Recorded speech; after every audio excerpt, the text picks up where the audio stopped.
All right, well, because I know that I was a bit out of view there for the last part, I'm going to recreate what I was doing. It's a piece of maple here. Nice big solid chunk of maple. It is not living. Knock some of these limbs off here.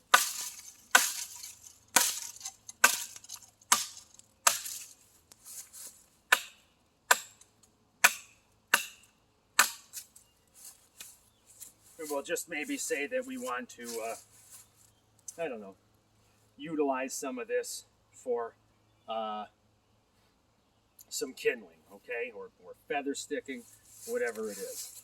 Now, as I said, this was one of the methods I was using in the last video, and I apologize because you weren't quite visible, but we'll show it again here.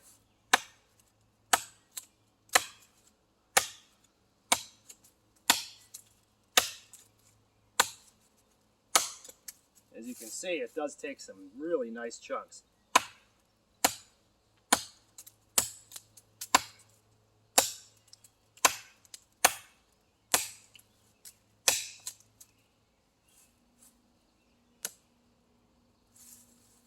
And then for the kick, there we go.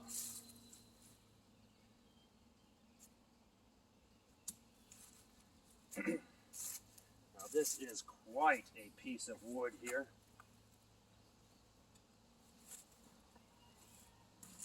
So when we're batoning, we want to make sure we're putting weight on the back of this handle, okay? Because if you're hitting down here, this handle will increasingly rise higher and higher, causing it to look like this in the piece. I see a lot of people have issues with this, especially if you're sitting down, putting a knife through something, you know, tough. You gotta put weight on the back side of this.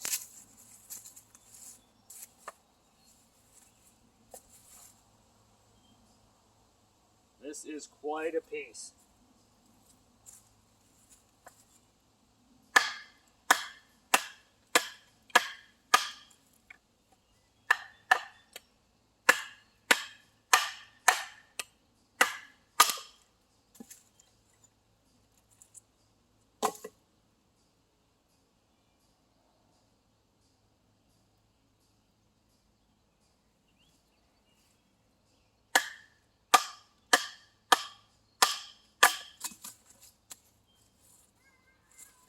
We do have a bit of a knot at the bottom there. Beautiful piece. Of course, it could be processed down even further. All right.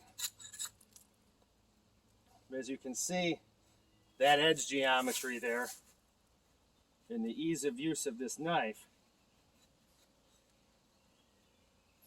I didn't sharpen it before the video or anything really. It could probably be a little bit sharper, but if you have a nice geometry, you can continue to shave wood even as the edge dulls. That is one of the good things about a Scandinavian ground knife, that even if the edge has dulled some, because of that geometry, that double-sided chisel, it you know, planes wood really well still.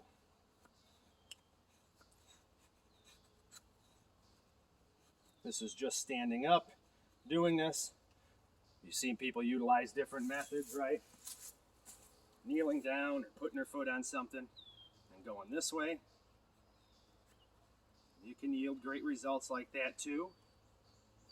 With larger knives, sometimes this method can be much easier. I've shown another method where I'm utilizing a tree like this to brace the knife up against and then drawing the piece like that.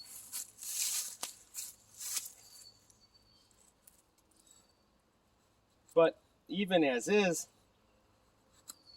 we're not talking about too much difficulty because it's slightly smaller than some of those other Bowies that I reviewed. As with any tool, You want to practice, practice, practice with your knife. You don't want to wait for when you're out there in the woods to be doing essential tasks and not feeling competent with the blade that you're using. So because, you know, I normally wouldn't go through something that big, we're going to try it because I know that the knife can handle it.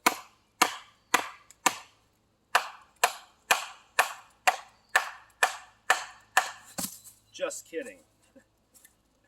No, the knife would most likely be able to beat right through that with some work, though. That's a tough piece of wood there. And it would probably take some time. But as I said, I would make up some wedges for that. Becker BK7, Bowie knives for the Woodsman. We'll have a little bit more about this knife.